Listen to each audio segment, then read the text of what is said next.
Iraq's ancient city of Babylon is legendary. But prophets throughout history predicted its destruction. Public enemy number one from God's perspective is the city of Babylon. Did the prophet Jeremiah predict the war in Iraq? Armies from nations all over the world descended upon that part of the world, which is exactly what the Bible says will ultimately happen in the end times.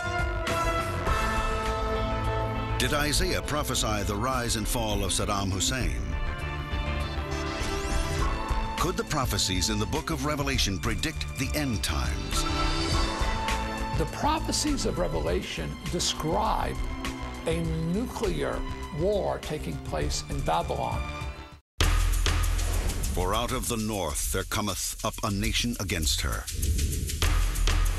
which shall make her land desolate, and none shall dwell therein. August 2nd, 1990. Iraq invades Kuwait and triggers a major crisis in the Persian Gulf. Our objectives in the Persian Gulf are clear. Our goals defined and familiar. Iraq must withdraw from Kuwait. This is not, as Saddam Hussein would have it, the United States against Iraq. It is Iraq against the world. August 7th, 1990. 230,000 American troops arrive in Saudi Arabia and are poised for war on the Kuwaiti border. Did the prophet Isaiah predict these events more than 2,500 years ago? They come from a far country, from the end of heaven, even the Lord and the weapons of his indignation to destroy the whole land. In the early morning hours of January 17th, 1991, Operation Desert Storm is initiated.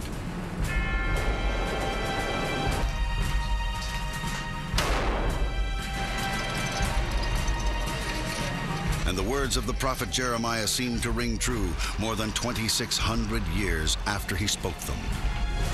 For lo, I will raise and cause to come up against Babylon an assembly of great nations from the north country, and they shall set themselves in array against her. Some believe this assembly of nations against Babylon is exemplified by the coalition against Iraq. The coalition that was assembled was a worldwide coalition of nations. And of course, it was to defeat Saddam Hussein, to get him out of Kuwait and not let him take over all the oil that was there. For the first time in history, armies from nations all over the world descended upon that part of the world, which is exactly what the Bible says will ultimately happen in the end times. Could the 20th century war in the land of ancient Babylon, now present-day Iraq, be the fulfillment of ancient biblical prophecy? When we talk about Babylon, yeah, we should realize that the area of Babylonia, the area of what was in their day called Sumer and Akkad, was really southern Iraq today. Babylon is 50 miles south of the capital today of Iraq. Outside of the modern city of Baghdad are the ruins of what was once declared one of the ancient wonders of the world. That is the city of Babylon, its famous hanging gardens. Anyone who sees the famous Ishtar Gate that is today still in the Berlin Museum will be impressed with this incredible assault of color of the blue tiles that color the Ishtar Gate. It must have been a magnificent place, Babylon.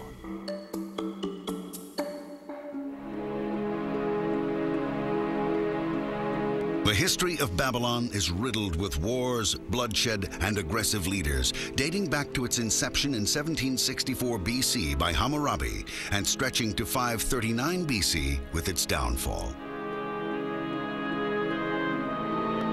The fate of Babylon is the subject of many prophecies.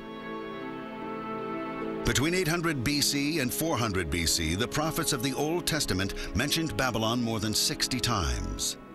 The amazing thing about prophecy is that the Bible is the only book that has made so many predictions, and somewhere around 60 to 70% have already been fulfilled. So it's an astonishing book of historical facts, of predictions, and then you see how they were fulfilled. Amazing, intriguing. Many of the prophecies of Babylon concern one of the nation's most powerful rulers, King Nebuchadnezzar II. While the word was in the king's mouth, there fell a voice from heaven, saying, O King Nebuchadnezzar, to thee it is spoken, the kingdom is departed from thee.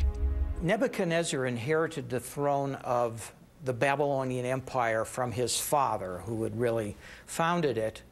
But Nebuchadnezzar took his inheritance and began to turn Babylonian sphere of influence into a widespread empire. King Nebuchadnezzar's rule lasts from 605 to 562 BC.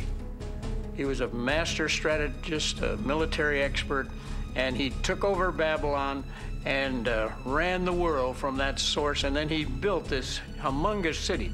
And so it stood as a hallmark of the greatest achievement of man as far as architecture in his century. But the tales of King Nebuchadnezzar's glorious city are overshadowed by his hostility and greed.